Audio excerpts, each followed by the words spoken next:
ಪ್ರಿಯರೇ, ದಾವೀದನ ಕುಮಾರನು ಲೋಕರಕ್ಷಕನ ಜನನದ ಹಬ್ಬದ ಆಚರಣೆಯಲ್ಲಿ ಇರುವ ನಿಮ್ಮೆಲ್ಲರನ್ನೂ ಸಮಗ್ರ ಸತ್ಯವೇದ ಅಧ್ಯಯನ ಕಾರ್ಯಕ್ರಮಕ್ಕೆ ಬಹು ಪ್ರೀತಿಯಿಂದ ಸ್ವಾಗತಿಸುತ್ತೇವೆ.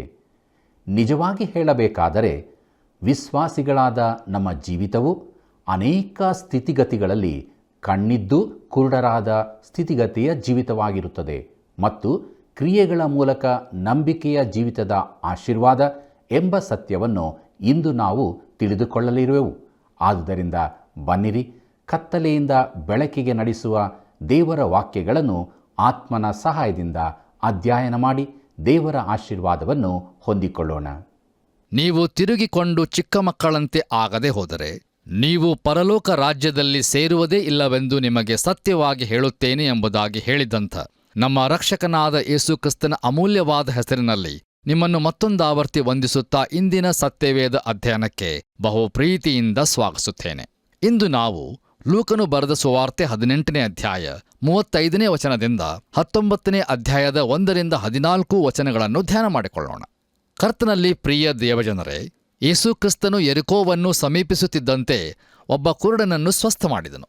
ಪ್ರಿಯರೇ, ಈ ಘಟನೆಯನ್ನು ನಾವು ನೋಡುವುದಕ್ಕಿಂತ ಮೊದಲು ಈ ಘಟನೆಯ ವಿಷಯದಲ್ಲಿ ಏರ್ಪಟ್ಟಿರುವಂಥ ಗಲಿಬಿಲಿಯ ಕುರಿತು, ಅಂದರೆ ಸತ್ಯವೇದದ ವಿಮರ್ಶನಾಕಾರರು ಮತ್ತಾಯನ ಸುವಾರ್ತೆಯಲ್ಲಿ ಇಬ್ಬರು ಕುರುಡರು ಇರುವಾಗ ಅದು ಹೇಗೆ ಮಾರ್ಕನು ಮತ್ತು ಲೂಕನು ಒಬ್ಬ ಕುರುಡನ ವಿಷಯದಲ್ಲಿ ಮಾತ್ರ ಬರೆದಿರುವರು ಎಂಬ ವಿಷಯವನ್ನು ನಾವು ನೋಡಿಕೊಂಡು ಮುಂದಕ್ಕೆ ಸಾಗೋಣ. ಪ್ರಿಯರೇ, ದಯಮಾಡಿ ಗಮನಿಸಿರಿ. ನಾವು ಆಯಾ ವಾಕ್ಯ ಭಾಗಗಳನ್ನು ಬಹು ಜಾಗರೂಕತೆಯಿಂದ ಓದಿಕೊಳ್ಳುವುದಾದರೆ ಯೇಸು ಕ್ರಿಸ್ತನು ಯೆರಿಕೋವಿನಿಂದ ಹೊರಡುವಾಗ ಕುರುಡರನ್ನು ಗುಣಪಡಿಸಿರುವ ವಿಷಯವನ್ನು ಮತ್ತಾಯನು ಹಾಗೂ ಮಾರ್ಕನು ಸ್ಪಷ್ಟವಾಗಿ ಉಲ್ಲೇಖಿಸುತ್ತಾರೆ. ಮಾರ್ಕನು ಬರೆದ ಸುವಾರ್ತೆ 10ನೇ ಅಧ್ಯಾಯ 46ನೇ ವಚನದಲ್ಲಿ ಬಹುಶಃ ಬಹು ಚುರುಕಾಗಿದ್ದ ಬಾರ್ತಿಮಾಯನು ಯೇಸುವೇ ದಾವೀದನ ಕುಮಾರನೇ ಎಂಬುದಾಗಿ ಕೂಗುವುದನ್ನು ನಾವು ನೋಡುತ್ತೇವೆ. ಲೂಕನ ಸುವಾರ್ತೆಯಲ್ಲಿ ನಡೆದಿರುವಂಥ ಈ ಗುಣಪಡಿಸುವಿಕೆಯ ಘಟನೆಯು ಯೆರಿಕೋವನ್ನು ಸಮೀಪಿಸಿದಾಗ ನಡೆದಿರುವಂಥದ್ದೆಂದು ನಾವು ಕಂಡುಕೊಳ್ಳುತ್ತೇವೆ. ನೋಡಿರಿ, ಇಲ್ಲಿರುವಂಥ ಕುರುಡನೂ ಸಹ ಅದೇ ರೀತಿಯಲ್ಲಿ ಸಂಬೋಧಿಸುತ್ತಿರುವುದನ್ನು ನಾವು ನೋಡುತ್ತೇವೆ. ಈಗ ದಯಮಾಡಿ ನಿಮ್ಮ ಸತ್ಯವೇದದಲ್ಲಿ ಲೂಕನು ಬರೆದ ಸುವಾರ್ತೆ 18ನೇ ಅಧ್ಯಾಯ 35ರಿಂದ 37 ವಚನಗಳನ್ನು ನನ್ನೊಂದಿಗೆ ಗಮನಿಸಿರಿ. ಅಲ್ಲಿ ನಾವು ಹೀಗೆ ನೋಡುತ್ತೇವೆ: ಆತನು ಯೆರಿಕೋವಿನ ಸಮೀಪಕ್ಕೆ ಬಂದಾಗ ದಾರಿಯ ಮಗ್ಗುಲಲ್ಲಿ ಕೂತು ಭಿಕ್ಷೆ ಬೇಡುತ್ತಿದ್ದ ಒಬ್ಬ ಕುರುಡನು ಗುಂಪಾಗಿ ಹೋಗುತ್ತಿದ್ದ ಜನರ ಶಬ್ದವನ್ನು ಕೇಳಿ ಇದೇನು ಎಂದು ವಿಚಾರಿಸಿದನು. ಅವರು ಅವನಿಗೆ, ನಜರೇತಿನ ಯೇಸು ಈ ಮಾರ್ಗವಾಗಿ ಹೋಗುತ್ತಿದ್ದಾನೆಂದು ತಿಳಿಸಿದಾಗ ಎಂಬುದಾಗಿ. ಕರ್ತನಲ್ಲಿ ಪ್ರಿಯ ಆತ್ಮೀಯ ಬಂಧುಗಳೇ, ಆ ಕುರುಡನು ಯೇಸು ಕ್ರಿಸ್ತನನ್ನು ದಾವೀದನ ಕುಮಾರನು ಎಂಬುದಾಗಿ ಸಂಬೋಧಿಸುವುದರ ಮೂಲಕ ಆತನ ಅರಸುತನವನ್ನು ಅಥವಾ ರಾಜತ್ವವನ್ನು ಒಪ್ಪಿಕೊಂಡನು. ಯೇಸು ಕ್ರಿಸ್ತನು ತನ್ನನ್ನು ಗುಣಪಡಿಸಲು ಶಕ್ತನಾಗಿರುವನು ಎಂದು ತಿಳಿದಿದ್ದ ಆ ಕುರುಡನನ್ನು ಮೌನವಾಗಿರಿಸುವುದು ಅಸಾಧ್ಯವಾಗಿತ್ತು. ತನಗೆ ಏನು ಬೇಕಾಗಿರುವುದೆಂದು ಅವನಿಗೆ ಚೆನ್ನಾಗಿ ತಿಳಿದಿತ್ತು ಮತ್ತು ಅವನಲ್ಲಿ ಮಹಾನ್ ನಂಬಿಕೆಯೂ ಸಹ ಇತ್ತು. ಈ ಕುರುಡನೊಂದಿಗೆ ಯೇಸು ಕ್ರಿಸ್ತನು ವ್ಯವಹರಿಸುತ್ತಿರುವುದು ಬಹಳ ಮೃದುವಾಗಿದೆ ಮತ್ತು ರೋಮಾಂಚನಗೊಳಿಸುವಂಥದ್ದೂ ಸಹ ಆಗಿದೆ. ಪ್ರಿಯರೇ, ನಾವು ಮುಂದುವರೆದು ಲೂಕನು ಬರೆದ ಸುವಾರ್ತೆ 18ನೇ ಅಧ್ಯಾಯ 38ರಿಂದ 43 ವಚನಗಳನ್ನು ಓದುವಾಗ ಅಲ್ಲಿ ಹೀಗೆ ನೋಡುತ್ತೇವೆ: ಅವನು, ಯೇಸುವೇ ದಾವೀದನ ಕುಮಾರನೇ, ನನ್ನನ್ನು ಕರುಣಿಸು ಎಂದು ಕೂಗಿಕೊಂಡನು. ಮುಂದೆ ಹೋಗುತ್ತಿದ್ದವರು ಸುಮ್ಮನಿರು ಎಂದು ಅವನನ್ನು ಗದರಿಸಲು ಅವನು, ದಾವೀದನ ಕುಮಾರನೇ, ನನ್ನನ್ನು ಕರುಣಿಸು ಎಂದು ಮತ್ತಷ್ಟು ಕೂಗಿಕೊಂಡನು. ಆಗ ಯೇಸು ನಿಂತು ಅವನನ್ನು ತನ್ನ ಬಳಿಗೆ ಕರೆತರುವುದಕ್ಕೆ ಅಪ್ಪಣೆ ಕೊಟ್ಟನು. ಅವನು ಹತ್ತಿರಕ್ಕೆ ಬಂದನು. ಆತನು ಅವನನ್ನು, ನಾನು ನಿನಗೆ ಏನು ಮಾಡಬೇಕೆಂದು ಕೋರುತ್ತೀ ಎಂದು ಕೇಳಲು ಅವನು, ನನಗೆ ಕಣ್ಣು ಬರುವಂತೆ ಮಾಡಬೇಕು ಸ್ವಾಮಿ ಅಂತನು. ಯೇಸು ಅವನಿಗೆ, ನಿನಗೆ ಕಣ್ಣು ಬರಲಿ, ನಿನ್ನ ನಂಬಿಕೆಯೇ ನಿನ್ನನ್ನು ಸ್ವಸ್ಥ ಮಾಡಿ ಅದೇ ಎಂದು ಹೇಳಿದನು. ತಕ್ಷಣವೇ ಅವನಿಗೆ ಕಣ್ಣು ಬಂದವು. ಅವನು ದೇವರನ್ನು ಕೊಂಡಾಡುತ್ತಾ ಆತನ ಹಿಂದೆ ಹೋದನು. ಜನರೆಲ್ಲರೂ ನಡೆದ ಸಂಗತಿಯನ್ನು ನೋಡಿ ದೇವರನ್ನು ಸ್ತುತಿಸಿದರು ಎಂಬುದಾಗಿ. ಕರ್ತನಲ್ಲಿ ಪ್ರಿಯ ಆತ್ಮೀಯ ಬಂಧುಗಳೇ, ಇಲ್ಲಿ ಒಂದು ಮಹತ್ತರವಾದ ಸಂಗತಿಯನ್ನು ನಾವು ಕಂಡುಕೊಳ್ಳುತ್ತೇವೆ. ಅದೇನೆಂದರೆ, ಆ ಕುರುಡನು ತನ್ನ ದೃಷ್ಟಿಯನ್ನು ಹೊಂದಿದ ಕೂಡಲೇ ಅವನು ಯೇಸುಕ್ರಿಸ್ತನ ಹಿಂದೆ ಹೋದನು ಎಂಬುದಾಗಿ. ನೋಡಿರಿ, ದೃಷ್ಟಿಯನ್ನು ಹೊಂದಿದ ಆ ಮನುಷ್ಯನು ಇನ್ನೂ ಸ್ವಲ್ಪ ದಿವಸಗಳಲ್ಲಿ ಒಂದು ವಿಶೇಷವಾದ ಘಟನೆಯನ್ನು ನೋಡಲಿಕ್ಕಿದ್ದಾನೆ ಮತ್ತು ಅವನು ಅದನ್ನು ನೋಡಿದನು ಎಂದು ನಾನು ನಂಬುತ್ತೇನೆ. ಆ ಘಟನೆ ಯಾವುದೆಂದರೆ ಅದುವೇ ಯೇಸು ಕ್ರಿಸ್ತನ ಶಿಲುಬೆಯ ಮರಣ. ಪ್ರಿಯರೇ, ಇಂದು ನಮ್ಮಲ್ಲಿ ಅನೇಕರು ಯೇಸು ಕ್ರಿಸ್ತನ ಶಿಲುಬೆಯ ಮರಣವನ್ನು ಕಾಣದವರಂತೆ ಕುರುಡರಾಗಿದ್ದೇವೆ. ನಾವೂ ಸಹ ಯೇಸು ಕ್ರಿಸ್ತನು ನಮಗೋಸ್ಕರ ಸತ್ತಿರುವುದನ್ನು ನೋಡಲಿಕ್ಕಾಗುವಂತೆ ನಮ್ಮ ಕುರುಡತನದಿಂದ ಹೊರಬರಬೇಕಾಗಿರುತ್ತದೆ. ಆದ್ದರಿಂದ ಪ್ರಿಯರೇ, ನಮ್ಮ ಕಣ್ಣುಗಳನ್ನು ದೇವರು ತೆರೆಯುವಂತೆ ನಾವು ಆತನ ಬಳಿಯಲ್ಲಿ ಪ್ರಾರ್ಥಿಸೋಣವೇ? ಇಲ್ಲಿಗೆ ಪ್ರಿಯರೇ, ಲೂಕನು ಬರೆದ ಸುವಾರ್ತೆಯ 18ನೇ ಅಧ್ಯಾಯವು ಮುಕ್ತಾಯವಾಯಿತು. ಬಂದಿರಿ, ಈಗ ನಾವು ಲೂಕನು ಬರೆದ ಸುವಾರ್ತೆ 19ನೇ ಅಧ್ಯಾಯದ ಕಡೆಗೆ ನಮ್ಮ ಗಮನವನ್ನು ಹರಿಸೋಣ. ಕರ್ತನಲ್ಲಿ ಪ್ರಿಯರೇ, ಈ 19ನೇ ಅಧ್ಯಾಯದ ಮುಖ್ಯ ಪ್ರಸ್ತಾಪವು ಯೇಸುವು ಯೆರಿಕೋವನ್ನು, ಜಕ್ಕಾಯನ ಮನೆಯನ್ನು ಪ್ರವೇಶಿಸಿದ್ದು, ಜಕ್ಕಾಯನ ಮಾರ್ಪಾಟು, 10 ಮೊಹರಿಗಳ ವಿಷಯವಾದ ಸಾಮ್ಯವನ್ನು ಕೊಟ್ಟದ್ದು, ಯೆರೂಸಲೇಮನ್ನು ಪ್ರವೇಶಿಸಿದ್ದು, ಪಟ್ಟಣದ ವಿಷಯವಾಗಿ ಅತ್ತದ್ದು ಮತ್ತು ದೇವಾಲಯವನ್ನು ಶುದ್ಧೀಕರಿಸಿದ್ದು ಎಂಬುದಾಗಿರುತ್ತದೆ. ಕರ್ತನಲ್ಲಿ ನನ್ನ ಪ್ರಿಯ ದೇವಜನರೇ, ಈ ಘಟನೆಯು ಸಂಭವಿಸಿದಾಗ ಯೇಸು ಕ್ರಿಸ್ತನು ಶಿಲುಬೆಯ ಮೇಲೆ ಸಾಯುವುದಕ್ಕೋಸ್ಕರ ಯೆರೂಸಲೇಮಿನ ಮಾರ್ಗವನ್ನು ಹಿಡಿದಿದ್ದನು ಎಂಬುದನ್ನು ನಾವು ಜ್ಞಾಪಕದಲ್ಲಿ ಇಟ್ಟುಕೊಳ್ಳಬೇಕು. ಈ ತನ್ನ ಯೆರೂಸಲೇಮಿನ ಮಾರ್ಗದಲ್ಲಿ ಆತನು ಯೆರಿಕೋ ಪಟ್ಟಣದ ಮೂಲಕ ಹಾದು ಹೋದನು. ಬನ್ನಿರಿ ಪ್ರಿಯರೇ, ಈ ಅಧ್ಯಾಯದ ಅಧ್ಯಯನವನ್ನು ಪ್ರಾರಂಭಿಸುವ ಹಾಗೆ ದಯಮಾಡಿ ನಿಮ್ಮ ಸತ್ಯವೇದದಲ್ಲಿ ಲೂಕನು ಬರೆದ ಸುವಾರ್ತೆ 19ನೇ ಅಧ್ಯಾಯ 1ನೇ ವಚನವನ್ನು ನನ್ನೊಂದಿಗೆ ಗಮನಿಸಿರಿ. ಅಲ್ಲಿ ಹೀಗೆ ಬರೆದದೆ, ಆತನು ಯೆರಿಕೋ ಊರನ್ನು ಹೊಕ್ಕು ದಾಟಿ ಹೋಗುತ್ತಿದ್ದನು ಎಂಬುದಾಗಿ. ಕರ್ತನಲ್ಲಿ ನನ್ನ ಪ್ರಿಯ ಆತ್ಮೀಯ ಸ್ನೇಹಿತರೆ, ಯೇಸು ಕ್ರಿಸ್ತನು ಸಮಾರ್ಯ ದೇಶಕ್ಕೆ ಹೋಗಿದ್ದನು ಎಂದು ವೈದ್ಯನಾದ ಲೂಕನು ನಮಗೆ ತಿಳಿಸುತ್ತಾನೆ. ಆ ಸಮಾರ್ಯ ದೇಶವನ್ನು ಬಿಟ್ಟ ನಂತರ ಆತನು ಪುನಃ ಯೆರೂಸಲೇಮಿನ ಕಡೆಗೆ ತನ್ನ ದೃಷ್ಟಿಯನ್ನು ಹರಿಸಿದನು. ಆತನು ಈಗ ಯೆರಿಕೋವಿಗೆ ಹೋಗುವ ಮೂಲಕ ತನ್ನ ಮಾರ್ಗವನ್ನು ಬಿಟ್ಟು ಹೋಗಿರುವನೋ? ಇಲ್ಲ ಪ್ರಿಯರೇ, ಆತನು ಮಾರ್ಗವನ್ನು ಬಿಟ್ಟಿರುವುದಿಲ್ಲ. ಯಾಕಂದರೆ ಯೆರಿಕೋವಿನಲ್ಲಿ ತಾನು ಸಂಧಿಸಬೇಕಿದ್ದ ಪಾಪಿಗಳ ಹಿಂದೆ ಆತನು ಹೋಗುತ್ತಿರುವನು. ನೋಡಿರಿ, ಈ ಯೆರಿಕೋ ಪಟ್ಟಣವು ದೇವರಿಂದ ಯೆಹೋಶುವನ ವಶಕ್ಕೆ ಕೊಡಲ್ಪಟ್ಟ ಪಟ್ಟಣವಾಗಿತ್ತು. ಈ ಪಟ್ಟಣವನ್ನು ನಾಶ ಮಾಡಿದ ಯೆಹೋಶುವನು ಇದನ್ನು ಪುನಃ ಕಟ್ಟುವವನ ಮೇಲೆ ಶಾಪವನ್ನು ಉಚ್ಚರಿಸಿದ್ದನು. ಪ್ರಿಯರೇ, ಅಹಾಬನ ಸಮಯದಲ್ಲಿ ಈ ಪಟ್ಟಣವನ್ನು ಪುನಃ ಕಟ್ಟಿದ ವ್ಯಕ್ತಿಯು ಆ ಶಾಪದ ಫಲವನ್ನು ಪೂರ್ಣವಾಗಿ ಅನುಭವಿಸಿದನು. ಈಗ ಯೇಸು ಕ್ರಿಸ್ತನ ಸಮಯದಲ್ಲಿ ಈ ಪಟ್ಟಣವು ಒಂದು ಐಷಾರಾಮಿ ವಿಶ್ರಾಂತಿಧಾಮವಾಗಿತ್ತು. ನೋಡಿರಿ, ಅನೇಕ ಜನರು ತಮ್ಮ ಬಿಡುವಿನ ಸಮಯವನ್ನು ಕಳೆಯಲು ಇಲ್ಲಿಗೆ ಬರುತ್ತಿದ್ದರು. ಇಲ್ಲಿ ಸುಂಕದವರು ವಾಸವಾಗಿದ್ದರು. ಇವರು ಸುಂಕವನ್ನು ಕೂಡಿಸುವವರಾಗಿದ್ದು ಜನರಿಂದ ಹೀನೈಸಲ್ಪಟ್ಟವರು, ಕಡೆಗಾಣಿಸಲ್ಪಟ್ಟವರೂ ಆಗಿದ್ದರು.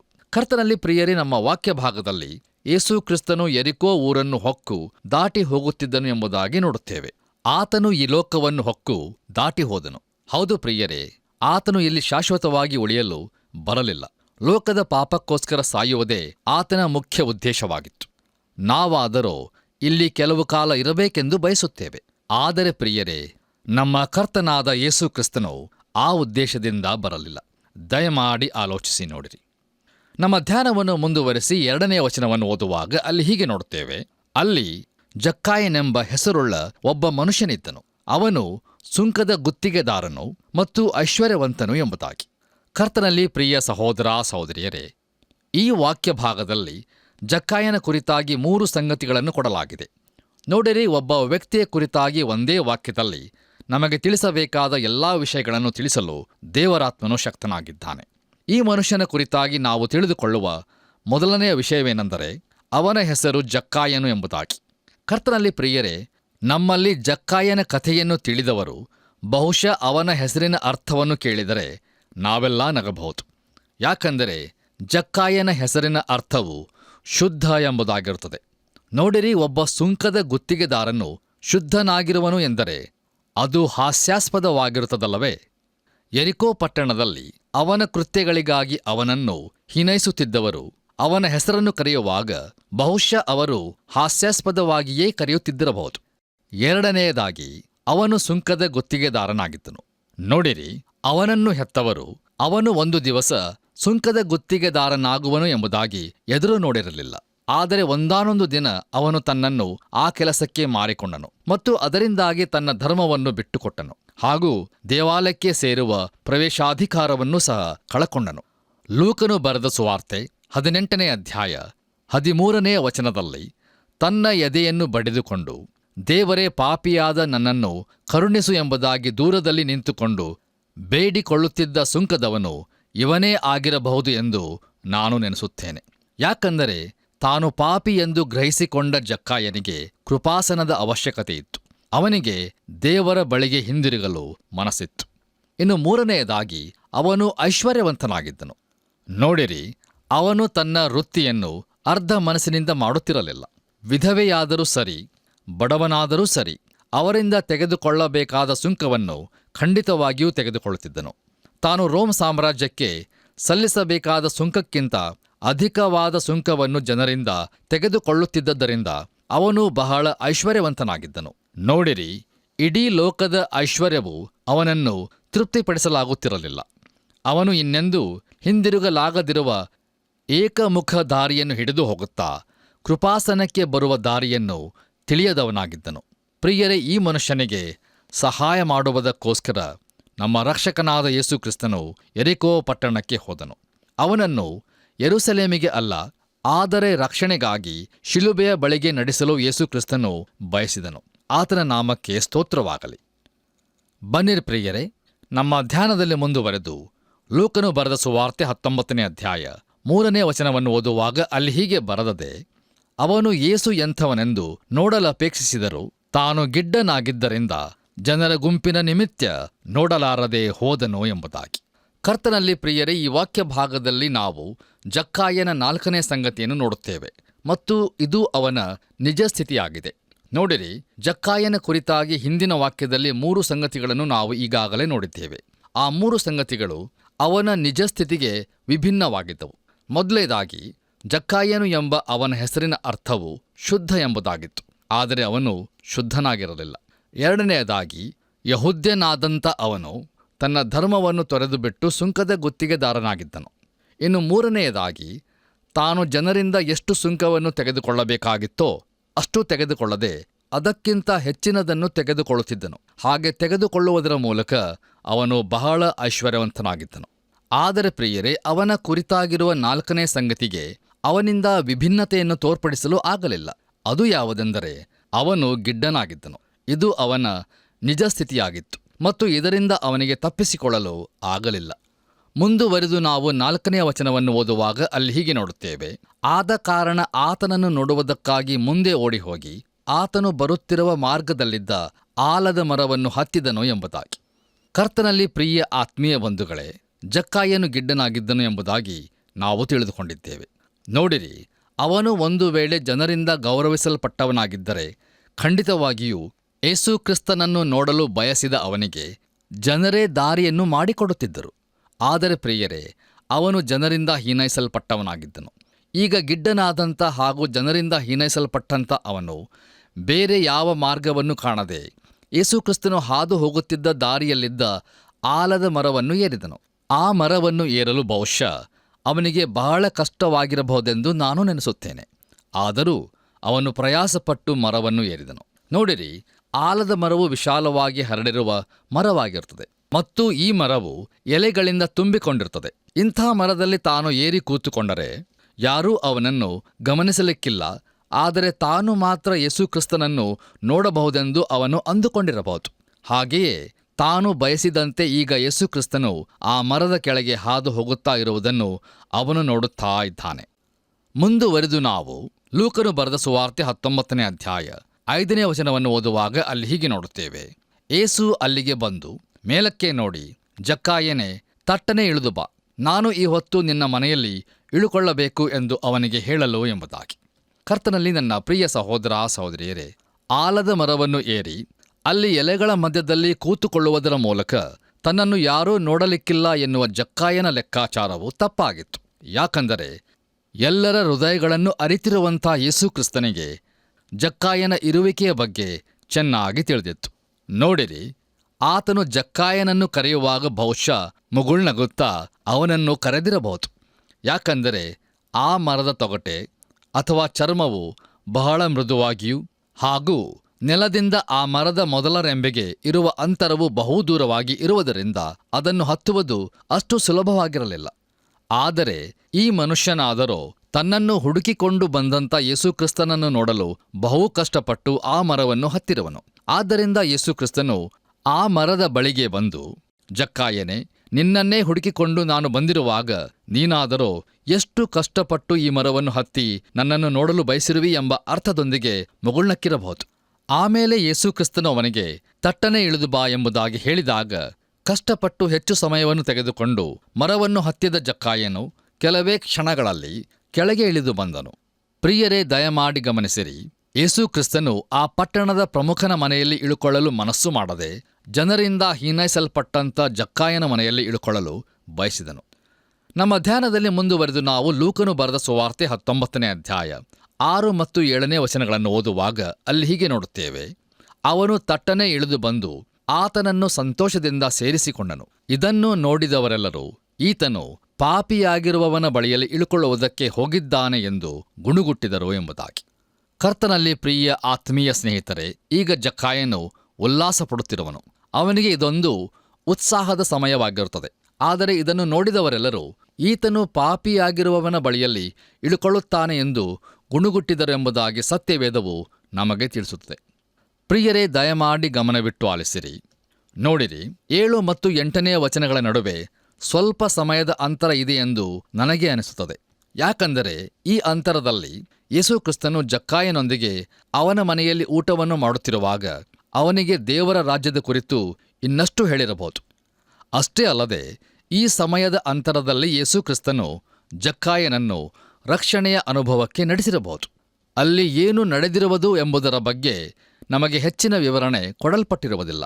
ಆದರೆ ಒಂದಂತೂ ನಿಜ, ಅದೇನೆಂದರೆ ಈ 2 ವಾಕ್ಯಗಳ ನಡುವಿನ ಅಂತರದಲ್ಲಿ ಜಕ್ಕಾಯನ ಜೀವಿತದಲ್ಲಿ ಒಂದು ದೊಡ್ಡ ಮಾರ್ಪಾಟು ಉಂಟಾಯಿತು. ಮುಂದುವರೆದು ನಾವು 8ನೇ ವಚನವನ್ನು ಓದುವಾಗ ಅಲ್ಲಿ ಹೀಗೆ ನೋಡುತ್ತೇವೆ. ಆದರೆ ಜಕ್ಕಾಯನು ನಿಂತುಕೊಂಡು ಸ್ವಾಮಿಗೆ, ಸ್ವಾಮಿ ನೋಡು, ನನ್ನ ಆಸ್ತಿಯಲ್ಲಿ ಅರ್ಧವನ್ನು ಬಡವರಿಗೆ ಕೊಡುತ್ತೇನೆ, ಮತ್ತು ನಾನು ಅನ್ಯಾಯವಾಗಿ ಯಾರಿಂದ ಏನಾದರೂ ಎಳಕೊಂಡದ್ದೇ ಆದರೆ 4ರಷ್ಟು ಹಿಂದಕ್ಕೆ ಕೊಡುತ್ತೇನೆ ಎಂದು ಹೇಳಿದನು ಎಂಬುದಾಗಿ. ಕರ್ತನಲ್ಲಿ ಪ್ರಿಯ ದೇವಜನರೇ, ಈ ವಾಕ್ಯ ಭಾಗದಲ್ಲಿ ನಾವು ನೋಡುವುದಾದರೆ ಜಕ್ಕಾಯನ ಜೀವಿತದಲ್ಲಿ ಆಗಿರುವ ಬದಲಾವಣೆಯನ್ನು ನಾವು ಕಾಣುತ್ತೇವೆ.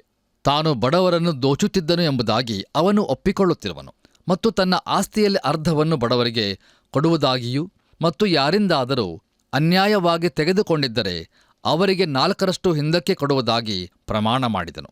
ನೋಡಿರಿ, ಅವನು ಮೋಶೆಯ ಧರ್ಮಶಾಸ್ತ್ರದ ಪ್ರಕಾರ ವರ್ತಿಸುತ್ತಾ ಇರುವನು. ಅದನ್ನು ನಾವು ವಿಮೋಚನಕಾಂಡ ಪುಸ್ತಕ 22ನೇ ಅಧ್ಯಾಯದಲ್ಲಿ ನಾವು ನೋಡುತ್ತೇವೆ.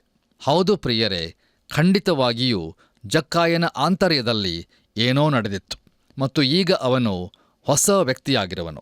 ದೇವರ ನಾಮಕ್ಕೆ ಸ್ತೋತ್ರವಾಗಲಿ. ಪ್ರಿಯ ದೇವಜನರೇ, ನಮ್ಮ ಕರ್ತನಾದ ಯೇಸು ಕ್ರಿಸ್ತನ ಮತ್ತು ಜಕ್ಕಾಯನ ನಡುವೆ ನಡೆದಂಥ ಸಂಭಾಷಣೆ ಕುರಿತಾಗಿ ನಮಗೆ ಯಾವ ವಿವರಣೆ ನೀಡಲ್ಪಟ್ಟಿರುವುದಿಲ್ಲ. ಯಾವುದೋ ಒಂದು ಕಾರಣಕ್ಕಾಗಿ ಪವಿತ್ರಾತ್ಮನು ಈ ವಿವರಣೆಯನ್ನು ನಮ್ಮಿಂದ ಮರೆಯಾಗಿಟ್ಟಿರುವನು. ಆದರೆ ಹೇಗೂ ನಮ್ಮ ಕರ್ತನು ಒಬ್ಬ ವ್ಯಕ್ತಿಯೊಂದಿಗೆ ಮಾತಾಡುವುದಾದರೆ ಸಾಮಾನ್ಯವಾಗಿ ಆತನು ಈ 2 ವಿಷಯಗಳನ್ನೇ ಮಾತಾಡುತ್ತಿದ್ದನು. ಅವು ಯಾವೆಂದರೆ, ಮೊದಲನೆಯದಾಗಿ ಮನುಷ್ಯನ ಅವಶ್ಯಕತೆ, ಮತ್ತು 2ನೇದಾಗಿ ಆ ಅವಶ್ಯಕತೆಯನ್ನು ಸಂಧಿಸಲು ದೇವರ ಸಾಮರ್ಥ್ಯ ಎಂಬಿವುಗಳೇ. ಪ್ರಿಯರೇ, ನಮ್ಮ ಕರ್ತನಾದ ಯೇಸು ಕ್ರಿಸ್ತನು ಜಕ್ಕಾಯನಿಗೆ ಅವನು ಒಬ್ಬ ಪಾಪಿಯಾಗಿರುವನು ಎಂಬುದಾಗಿ ಹೇಳಬೇಕಾಗಿರಲಿಲ್ಲ. ತಾನು ಪಾಪಿಯೆಂದು ಜಕ್ಕಾಯನು ತಿಳಿದುಕೊಂಡಿದ್ದನು. ನಮ್ಮ ಧ್ಯಾನವನ್ನು ಮುಂದುವರೆಸಿ ಲೂಕನು ಬರೆದ ಸುವಾರ್ತೆ 19ನೇ ಅಧ್ಯಾಯ 9ನೇ ವಚನವನ್ನು ಓದುವಾಗ ಅಲ್ಲಿ ಹೀಗೆ ಬರೆದದೆ. ಇದನ್ನು ಕೇಳಿ ಯೇಸು, ಈ ಹೊತ್ತು ಈ ಮನೆಗೆ ರಕ್ಷಣೆಯಾಯಿತು, ಇವನೂ ಸಹ ಅಬ್ರಹಾಮನ ವಂಶಿಕನಲ್ಲವೇ ಎಂಬುದಾಗಿ. ಕರ್ತನಲ್ಲಿ ಪ್ರಿಯ ಆತ್ಮೀಯ ಬಂಧುಗಳೇ, ಯಾವಾಗ ಜಕ್ಕಾಯನು ಸುಂಕದ ಗುತ್ತಿಗೆದಾರನಾದನೋ ಆಗ ಅವನ ಪಾಲಿಗೆ ದೇವಾಲಯದ ಕೃಪಾಸನವು ಮುಚ್ಚಲ್ಪಟ್ಟಿತ್ತು. ನೋಡಿರಿ, ಕೃಪಾಸನವು ಯೇಸು ಕ್ರಿಸ್ತನಿಗೂ ಮತ್ತು ಶಿಲುಬೆಯ ಮೇಲೆ ಆತನು ಸಮಸ್ತ ಲೋಕದ ಪಾಪಗಳಿಗೋಸ್ಕರ ಸುರಿಸಲಿರುವ ರಕ್ತಕ್ಕೂ ಗುರಿಮಾಡಿ ತೋರಿಸುತ್ತಿತ್ತು. ನಮ್ಮ ಕರ್ತನಾದ ಯೇಸು ಕ್ರಿಸ್ತನು ತಿರಸ್ಕರಿಸಲ್ಪಟ್ಟ ಜಕ್ಕಾಯನಿಗೆ ತಾನು ಯೆರೂಸಲೇಮಿಗೆ ಹೋಗಿ ಅಲ್ಲಿ ಸಾಯಲಿಕ್ಕಿರುವನು ಮತ್ತು ಆತನ ಸಾವು ಅವನಿಗೆ ಕೃಪಾಸನವನ್ನು ಒದಗಿಸಲಿರುವುದು ಎಂಬುದನ್ನು ತಿಳಿಯಪಡಿಸಲು ಬಯಸಿದನು. ನೋಡಿರಿ, ಈ ಸುಂಕದ ಗುತ್ತಿಗೆದಾರನು ಯೇಸು ಕ್ರಿಸ್ತನಿಗಾಗಿ ಒಂದು ನಿರ್ಧಾರವನ್ನು ಮಾಡಿದನು ಮತ್ತು ಒಬ್ಬ ನೂತನ ಮನುಷ್ಯನಾದನು. ಮುಂದುವರೆದು ನಾವು 10ನೇ ವಚನವನ್ನು ಓದುವಾಗ ಅಲ್ಲಿ ಹೀಗೆ ಬರೆದದೆ. ಮನುಷ್ಯಕುಮಾರನು ಕೆಟ್ಟು ಹೋಗಿರುವುದನ್ನು ಹುಡುಕಿ ರಕ್ಷಿಸುವುದಕ್ಕೆ ಬಂದನು ಎಂದು ಹೇಳಿದನು ಎಂಬುದಾಗಿ. ಕರ್ತನಲ್ಲಿ ನನ್ನ ಪ್ರಿಯ ಸಹೋದರ ಸಹೋದರಿಯರೇ, ದಯಮಾಡಿ ಗಮನಿಸಿರಿ. ಜಕ್ಕಾಯನು ತನ್ನ ಮನೆಯ ಬಾಗಿಲ ಬಳಿಗೆ ಬಂದು, ಕೇಳಿರಿ, ನನ್ನ ಸಾಕ್ಷಿಯನ್ನು ನೀಡುತ್ತೇನೆ, ಅದೇನೆಂದರೆ ಯೇಸು ಕ್ರಿಸ್ತನು ರಕ್ಷಿಸುವನು ಮತ್ತು ನಮ್ಮನ್ನು ತೃಪ್ತಿಪಡಿಸುವನು ಎಂಬುದಾಗಿ ಹೇಳಲಿಲ್ಲ. ಅದರ ಬದಲಾಗಿ ಅವನು, ನನ್ನ ಆಸ್ತಿಯಲ್ಲಿ ಅರ್ಧವನ್ನು ಬಡವರಿಗೆ ಕೊಡುವೆನು ಮತ್ತು ತಪ್ಪಾದ ಎಲ್ಲಾ ಸ್ಥಳಗಳಲ್ಲಿ ಸರಿಪಡಿಸುವೆನು ಎಂಬುದಾಗಿ ಹೇಳಿದನು. ಇದರಿಂದ ಅವನು ಮಾರ್ಪಾಟು ಹೊಂದಿರುವನು ಎಂಬುದಾಗಿ ನಾನು ತಿಳಿದುಕೊಂಡಿರುವೆನು.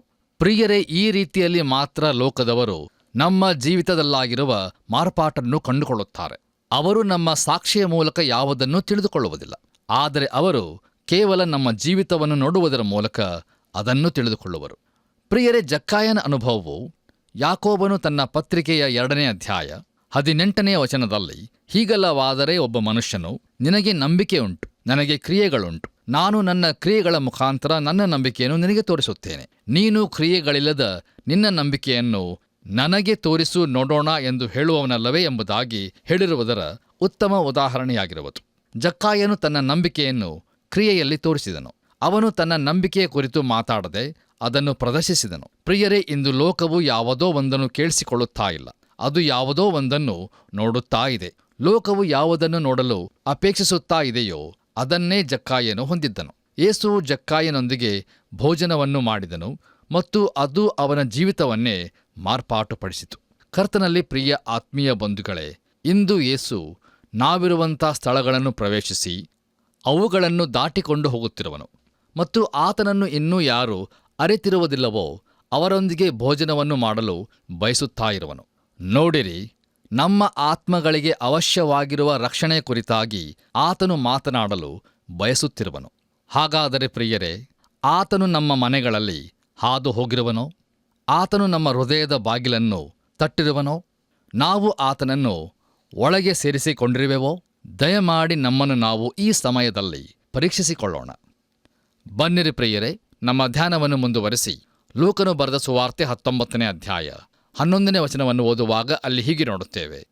ಅವರು ಈ ಮಾತುಗಳನ್ನು ಕೇಳುತ್ತಿರಲಾಗಿ ಯೇಸು ತಾನು ಯೆರೂಸಲೇಮಿಗೆ ಸಮೀಪವಾಗಿದ್ದದರಿಂದಲೂ ದೇವರ ರಾಜ್ಯವು ಕೂಡಲೇ ಪ್ರತ್ಯಕ್ಷವಾಗುವ ಹಾಗಿದೆ ಎಂದು ಅವರು ಭಾವಿಸಿದ್ದರಿಂದಲೂ ಇನ್ನೂ ಒಂದು ಸಾಮ್ಯವನ್ನು ಹೇಳಿದನು ಎಂಬುದಾಗಿ. ಕರ್ತನಲ್ಲಿ ಪ್ರಿಯ ದೇವಜನರೇ, ಈಗ ಯೇಸುಕ್ರಿಸ್ತನು ಯೆರೂಸಲೇಮನ್ನು ಸಮೀಪಿಸುತ್ತಿರುವನು. ಆತನು ಈ ಭೂಮಿಯ ಮೇಲೆ ತನ್ನ ರಾಜ್ಯವನ್ನು ಸ್ಥಾಪಿಸಲಿರುವನು ಎಂದು ಆತನ ಶಿಷ್ಯರನ್ನು ಒಳಗೊಂಡು ಇನ್ನೂ ಅನೇಕ ಹಿಂಬಾಲಕರು ಯೋಚಿಸುತ್ತಿರುವರು. ಆದರೆ ಆತನು ಸಾಯುವುದಕ್ಕಾಗಿ ಯೆರೂಸಲೇಮಿಗೆ ಬರುತ್ತಾ ಇದ್ದಾನೆ. ಆತನು ಅವರಿಗೆ ರಾಜ್ಯದ ಮುಂದೂಡಿಕೆಯನ್ನು ತೋರಿಸುತ್ತಿರುವನು. ಪ್ರಿಯರೇ, ನಮ್ಮ ಧ್ಯಾನವನ್ನು ಮುಂದುವರೆಸಿ 12ನೇ ವಚನವನ್ನು ಓದುವಾಗ ಅಲ್ಲಿ ಹೀಗೆ ನೋಡುತ್ತೇವೆ. ಅದೇನೆಂದರೆ, ಶ್ರೀಮಂತನಾದ ಒಬ್ಬನೊಬ್ಬ ಮನುಷ್ಯನು ತಾನು ರಾಜ್ಯಾಧಿಕಾರವನ್ನು ಪಡೆದುಕೊಂಡು ಹಿಂತಿರುಗಿ ಬರಬೇಕೆಂದು ದೂರ ದೇಶಕ್ಕೆ ಹೊರಟನು ಎಂಬುದಾಗಿ. ಕರ್ತನಲ್ಲಿ ಪ್ರಿಯ ಆತ್ಮೀಯ ಸ್ನೇಹಿತರೆ, ಆ ಒಬ್ಬನೊಬ್ಬ ಶ್ರೀಮಂತ ಮನುಷ್ಯನು ನಮ್ಮ ಕರ್ತನಾದ ಯೇಸು ಕ್ರಿಸ್ತನನ್ನು ಪ್ರತಿನಿಧಿಸುತ್ತಾನೆ. ಆತನು ತನ್ನ ತಂದೆಯಿಂದ ರಾಜ್ಯವನ್ನು ಪಡೆದುಕೊಳ್ಳುತ್ತಾನೆ, ನಮ್ಮಿಂದಲ್ಲ. ಆತನು ಮುಂದಿನ ಸಾರಿ ಬರುವಾಗ ತನ್ನ ಪಕ್ಷವಾಗಿ ಮತವನ್ನು ಚಲಾಯಿಸುವಂತೆ ಯಾರನ್ನೂ ಕೇಳಿಕೊಳ್ಳುವುದಿಲ್ಲ. ಜನರು ಆತನನ್ನು ಸ್ವೀಕರಿಸಿಕೊಳ್ಳುತ್ತಾರೆ, ಇಲ್ಲವಾದರೆ ಅವರು ನಾಶವಾಗುತ್ತಾರೆ. ನೋಡಿರಿ ಪ್ರಿಯರೇ, ಆತನು ಮೊದಲನೆಯ ಸಾರಿ ಒಬ್ಬ ರಕ್ಷಕನಾಗಿ ಬಂದನು, ಆದರೆ ಮುಂದಿನ ಸಾರಿ ಆತನು ಬರುವಾಗ ಆತನು ಒಬ್ಬ ಅರಸನಾಗಿಯೂ ನ್ಯಾಯಾಧಿಪತಿಯಾಗಿಯೂ ಬರಲಿರುವನು. ದಯಮಾಡಿ ಆಲೋಚಿಸಿ ನೋಡಿರಿ. ಬನ್ನಿರಿ ಪ್ರಿಯರೇ, ನಮ್ಮ ಇಂದಿನ ಧ್ಯಾನವನ್ನು ನಾವು ಮುಕ್ತಾಯಗೊಳಿಸುವ ಹಾಗೆ ಕೊನೆಯದಾಗಿ ನಾವು ಲೂಕನು ಬರೆದ ಸುವಾರ್ತೆ 19ನೇ ಅಧ್ಯಾಯ 13 ಮತ್ತು 14ನೇ ವಚನಗಳನ್ನು ಓದುವಾಗ ಅಲ್ಲಿ ಹೀಗೆ ಬರೆದದೆ. ಹೊರಡುವಾಗ ತನ್ನ ಆಳುಗಳಲ್ಲಿ 10 ಮಂದಿಯನ್ನು ಕರೆದು ಅವರಿಗೆ 10 ಮೊಹರೆಗಳನ್ನು ಕೊಟ್ಟು, ನಾನು ಬರುವ ತನಕ ವ್ಯಾಪಾರ ಮಾಡಿಕೊಂಡಿರಿ ಎಂದು ಹೇಳಿ ಹೊರಟು ಹೋದನು ಎಂಬುದಾಗಿ. ಕರ್ತನಲ್ಲಿ ನನ್ನ ಪ್ರಿಯ ಸಹೋದರ ಸಹೋದರಿಯರೇ, ಈ ನಮ್ಮ ವಾಕ್ಯ ಭಾಗದಲ್ಲಿ ನೋಡುವ ಇವನು ನಮ್ಮ ಮೇಲೆ ದೊರೆತನ ಮಾಡುವುದು ನಮಗೆ ಇಷ್ಟವಿಲ್ಲ ಎಂಬ ಸಂದೇಶವನ್ನೇ ಇಂದು ಲೋಕವು ಯೇಸುಕ್ರಿಸ್ತನಿಗೆ ಕೊಡುತ್ತಾ ಇದೆ. ಆದರೆ ಇದು ಹೇಗೂ ದೇವರನ್ನು, ತನ್ನ ಮಗನನ್ನು ಈ ಲೋಕಕ್ಕೆ ಪುನಃ ಕಳುಹಿಸುವುದರಿಂದ ತಡೆಯುವುದಿಲ್ಲ. ನೋಡಿರಿ ಪ್ರಿಯರೇ, ಜನರು ದೇವರನ್ನು, ಆತನ ಮೆಸ್ಸಿಯನನ್ನು ಪ್ರತಿರೋಧಿಸಿದರು. ಆತನು ತಮ್ಮ ಮೇಲೆ ಆಳುವುದನ್ನು ಅವರು ಬಯಸಲಿಲ್ಲ. ಆದ್ದರಿಂದಲೇ ಅವರು ಆತನನ್ನು ಕ್ರೂಜೆಗೆ ಹಾಕಿದರು. ಇಲ್ಲಿಗೆ ಪ್ರಿಯರೇ, ಇಂದಿನ ವಾಕ್ಯ ಧ್ಯಾನವು ಮುಕ್ತಾಯವಾಯಿತು. ತಂದೆಯಾದ ದೇವರು ನಿಮ್ಮನ್ನು ಹೇರಳವಾಗಿ ಆಶೀರ್ವದಿಸಲಿ.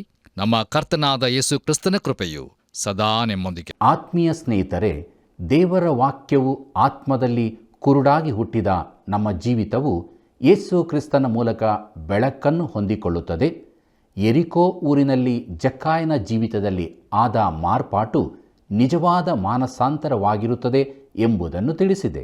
ಆದುದರಿಂದ ನಾವು ನಮ್ಮ ಜೀವಿತದಲ್ಲಿ ತಿರುಗಿ ಹುಟ್ಟಿದ ಅನುಭವದಲ್ಲಿ ಯೇಸುವನ್ನು ದಿನಾಲೂ ಹಿಂಬಾಲಿಸೋಣ. ಬನ್ನಿರಿ ಪ್ರಾರ್ಥನೆ ಮಾಡೋಣ. ಪ್ರೀತಿ ಸ್ವರೂಪನಾದ ದೇವರೇ, ಇದ್ದಂಥ ಸ್ಥಿತಿಯಲ್ಲಿ ನಿನ್ನ ಪಾದ ಬಳಿಗೆ ಬಂದಿದ್ದೇವೆ. ನಮ್ಮ ಹೃದಯದ ಸ್ಥಿತಿಗತಿ ನಿನಗೆ ಗೊತ್ತಿದೆ ಸ್ವಾಮಿ.